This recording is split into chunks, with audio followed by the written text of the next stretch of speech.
Bonjour à tous, bienvenue dans ce point de l'actualité. L'heure des congés a sonné pour les membres de la Chambre haute du Parlement ivoirien. Conformément à la Constitution, ce mercredi, le Sénat a clôturé sa première session ordinaire au titre de l'année 2024.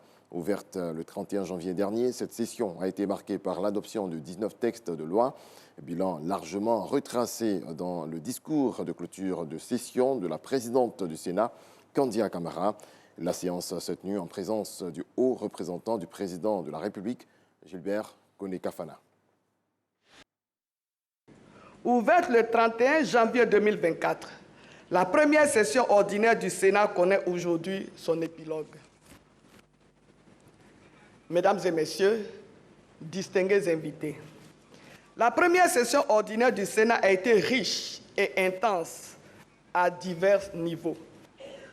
Au titre de sa mission principale, celle consistant à l'œuvre de législation, le Sénat a adopté 19 projets de loi, parmi lesquels le projet de loi portant exercice de la médecine, le projet de loi portant protection de l'éléphant en Côte d'Ivoire, le projet de loi modifiant la loi numéro 2019-574 du 26 juin 2019 portant code pénal, le projet de loi portant politique nationale d'endettement et de gestion de la dette publique, le projet de loi portant ratification de l'ordonnance numéro 2023-875 du 23 novembre 2023 relative à la lutte contre le blanchiment des capitaux, le financement du terrorisme et de la prolifération des armes de destruction massive.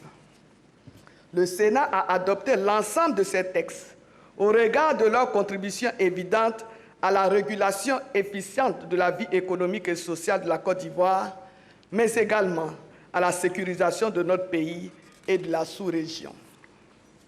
Au lendemain du message du président de la République, Son Excellence M. Alassane Ouattara, sur l'état de la nation, prononcé ce mardi 18 juin 2024 devant le Parlement réuni en congrès, je suis particulièrement fier de vous l'affirmer. La Côte d'Ivoire se porte à merveille.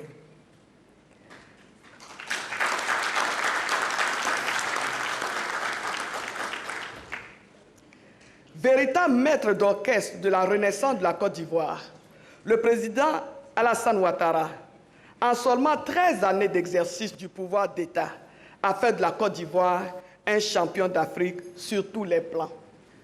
Les impressionnantes infrastructures qui se dressent fièrement sur toute l'étendue du territoire national, dans les domaines des routes, des écoles, des universités, des hôpitaux, de la sécurité, de l'énergie, des industries, du sport, illustrent brillamment l'excellent travail accompli en si peu de temps en faveur de l'amélioration qualitative du niveau de vie des Ivoiriens. Sous le leadership du président Alassane Ouattara, la Côte d'Ivoire se porte à merveille. L'excellence des indicateurs économiques est une réalité. Sous le leadership du président Alassane Ouattara, la Côte d'Ivoire se porte à merveille. Le recul du niveau de pauvreté est une réalité. Sous le leadership du président Alassane Ouattara, la Côte d'Ivoire se porte à merveille. La sécurité à nos frontières et à l'intérieur de nos frontières est une réalité.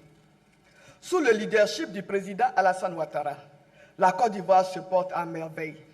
Les Ivoiriens ne se regardent plus en chien de faïence. La cohésion sociale est une réalité. Sous le leadership du président Alassane Ouattara, la Côte d'Ivoire se porte à merveille. Elle glane nombre de trophées sur la scène continentale et internationale. Elle est championne d'Afrique de football, championne du monde de dictée, championne du monde d'informatique, et j'en passe.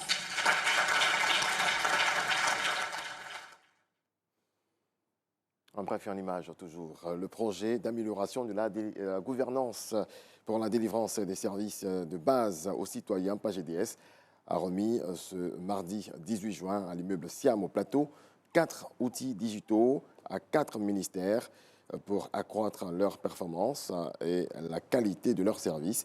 Il s'agit du ministère de la Santé, de l'Hygiène publique et de la couverture maladie universelle, du ministère de l'Éducation nationale et de l'alphabétisation, du ministère de la Justice et des droits de l'homme et du ministère des Finances et du Budget.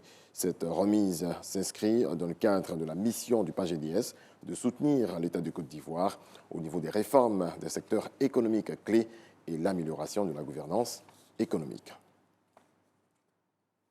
Dans le reste de l'actualité, Paris reçoit ce jeudi le Forum mondial pour la souveraineté et l'innovation vaccinale, organisé à l'initiative de Gavi, l'Alliance des vaccins, de l'Union africaine et de la France au nom de l'Europe. Il doit réunir au siège du ministère des Affaires étrangères des représentants des États africains, des donateurs, de l'industrie pharmaceutique, de la société civile et des organisations internationales. Les présidents du Sénégal, du Ghana, du Rwanda, du Botswana font le déplacement. L'objectif est de permettre à l'Afrique de disposer de plus de vaccins et plus vite, quitte à ce qu'elle en produise davantage sur son sol. Voilà qui marque la fin de ce point de l'actualité. Merci à vous tous de nous avoir suivis.